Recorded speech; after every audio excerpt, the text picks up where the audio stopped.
وبإرادته بعد كل الأحزاب وكل القوى السياسية، وطلع بشباب طاهر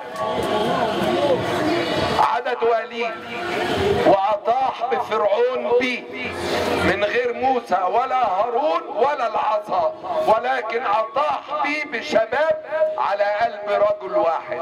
فكانت نهاية فرعون إعجاز أشد إعجازا من إعجاز فتح البحر، لأن كان هناك أسباب نبيان وعصا. لكن هذه المرة شباب بقلب بدون قيادة وبدون أحزاب. وهنا أنا بقول للأحزاب ما تعلمتوش كلكم،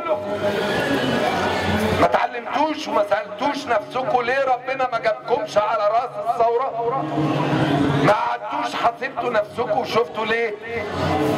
لأنكم نفسكم مش متوحدين، لأن كل واحد فيكم عايز حتة وياخدها، لأنكم تربية العهد الماضي.